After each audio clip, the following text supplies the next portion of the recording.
10 जुलाई 2025 सुबह के 10:30 बजे गुरुग्राम के सुशांत लोक सेक्टर 57 का एक आलीशान घर। रसोई में खाना बना रही एक 25 साल की युवा टेनिस खिलाड़ी, जिसके सपने आसमान छू रहे थे, लेकिन अगले कुछ मिनटों में उसकी जिंदगी हमेशा के लिए खत्म हो गई।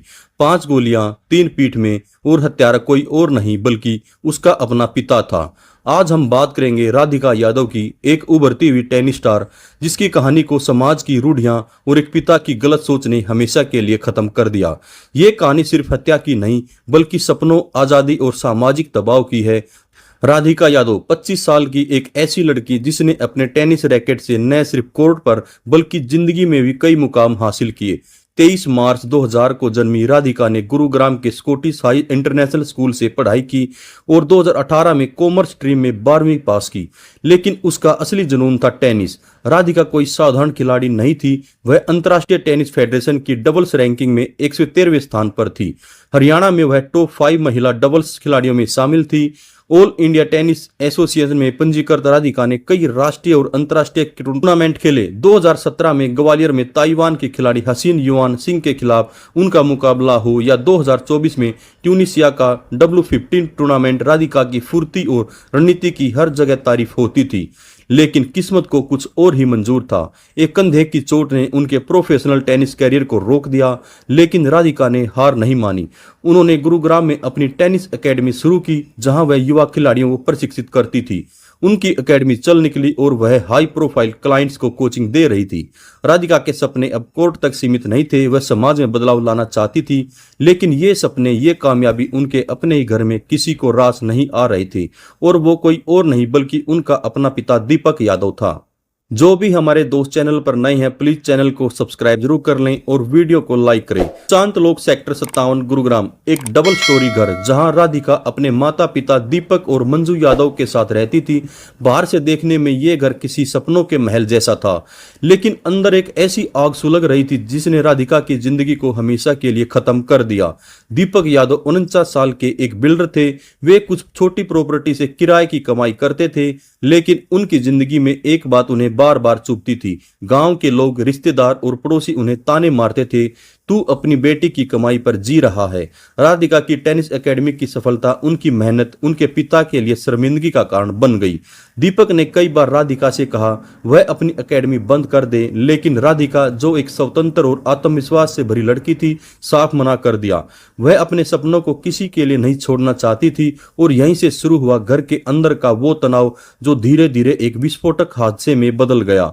10 जुलाई 2025 की सुबह राधिका रसोई में नाश्ता बना रही थी। उनकी मां मंजू यादव उसी मंजिल पर अपने कमरे में थी, लेकिन बुखार की वजह से बिस्तर पर थी। घर में सन्नाटा था, लेकिन इस सन्नाटे में एक तूफान आ रहा था। दीपक यादव अपनी लाइसेंसी 32 बोर रिवॉल्वर लेकर रसोई में पहुंचे और फिर 5 गोलियां चली। 3 गोलियां राधिका की पीठ में लगी। राधिका जमीन पर गिर पड़ी, खून से लथपथ। उस समय जब गोलियां चली, राधिका के चाचा कुलदीप यादव घर में ही थे। उन्होंने गोली की आवाज सुनी और दौड़कर रसोई तक पहुंचे। वहां का मंजर देखकर उनके होश उड़ गए। राधिका खून से लथपथ जमीन पर पड़ी थी और पास में ही दीपक की रिवॉल्वर पड़ी थी। कुलदीप और उनके बेटे पीयूष ने तुरंत राधिका को अस्पताल पहुंचाया, लेकिन तब तक बहुत देर हो चुकी थी। राधिका की मां मंजू ने पुलिस को बताया कि उन्हें लगा कि गोली की आवाज प्रेशर कुकर की सीटी है, लेकिन सच तो यह था कि उनकी बेटी की जिंदगी छीन चुकी थी। पुलिस ने दीपक को तुरंत हिरासत में लिया। शुरू में परिवार ने दावा किया कि राधिका ने खुद को गोली मारी, लेकिन पुलिस की सख्त पूछताछ में दीपक टूट गए। उन्होंने कबूल किया कि उन्होंने अपनी बेटी को गोली मारी, लेकिन सवाल यह था, आखिर क्यों? दीपक ने पुलिस को बताया कि राधिका की टेनिस एकेडमी से खुश नहीं थे, लेकिन असली वजह थी समाज का दबाव। गांव के लोग, रिश्तेदार और पड़ोसी उन्हें बार बार ताने मारते थे, तू अपनी बेटी की कमाई पर जी रहा है। कुछ लोग तो राधिका के चरित्र पर भी सवाल उठाते थे। ये ताने दीपक के लिए असहनीय हो गए थे। कुछ शुरुआती खबरों में यह भी दावा किया गया कि राधिका का सोशल मीडिया पर रील्स डालना दीपक को पसंद नहीं था, खासकर एक म्यूजिक वीडियो या रील जिसमें राधिका ने इनामुल हक नाम के एक व्यक्ति के साथ काम किया था। दीपक जिससे नाराज थे, लेकिन पुलिस ने बाद में साफ किया कि हत्या का मुख्य कारण रील्स नहीं है, बल्कि टेनिस एकेडमी और सामाजिक ताने थे। राधिका एक आधुनिक स्वतंत्र लड़की थी। वह सोशल मीडिया पर सक्रिय थी, अपनी जिंदगी को खुलकर जीती थी, लेकिन यही आजादी उनके पिता को खटक रही थी। क्या यह सिर्फ तानों की बात थी या दीपक के मन में कुछ और चल रहा था?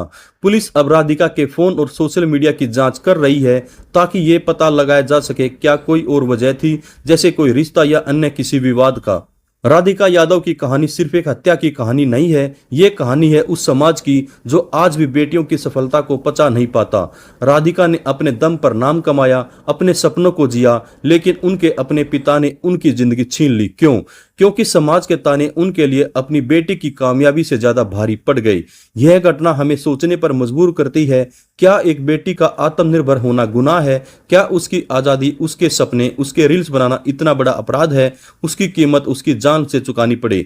राधिका की हत्या ने न सिर्फ उसके परिवार को तोड़ा बल्कि पूरे खेल जगत और समाज को झकझोर दिया। पुलिस ने दीपक यादव को गिरफ्तार कर लिया है, उनकी लाइसेंसी रिवॉल्वर बरामद कर ली गई है और हत्या का मामला दर्ज किया गया है। सेक्टर 56 थाने में धारा 103 और आर्म एक्ट के तहत केस दर्ज हुआ है। राधिका के शव का पोस्टमार्टम हो चुका है और पुलिस अब हर कोण से जांच कर रही है। क्या राधिका की निजी जिंदगी में कोई और विवाद था? क्या कोई रिश्ता इस हत्या की वजह बना? ये सवाल अभी अनसुलझे हैं। राधिका के चाचा कुलदीप ने एफआईआर में कहा, वह एक होनहार खिलाड़ी थी, मुझे समझ नहीं आता उसकी हत्या क्यों की गई। ये दर्द सिर्फ कुलदीप का नहीं है बल्कि हर उस शख्स का है जो राधिका की प्रतिभा और जुनून को जानता था। राधिका यादव की कहानी खत्म हो गई, लेकिन उनके सपने, उनकी मेहनत और उनकी हिम्मत हमेशा जिंदा रहेगी। यह कहानी हमें सिखाती है समाज की सोच को बदलने की जरूरत है। हमें अपनी बेटियों को उनके सपनों के लिए प्रोत्साहित करना होगा, न कि उन्हें दबाना। तो आप क्या सोचते हैं? क्या राधिका की हत्या सिर्फ एक पिता की गलती थी या समाज की गलत सोच का नतीजा? कमेंट में अपनी राय जरूर बताएं। अगर आपको ये कहानी छू गई हो तो इस वीडियो को लाइक करें, अपने दोस्तों के साथ शेयर करें और हमारे चैनल को सब्सक्राइब करना न भूलें। राधिका यादव को हमारा सलाम। उनके सपने शायद अधूरे रह गए, लेकिन उनकी कहानी हमें हमेशा प्रेरित करेगी। मिलते हैं अगली वीडियो में, तब तक सच के साथ बने रहिए। नमस्कार, धन्यवाद, जय हिंद, जय भारत।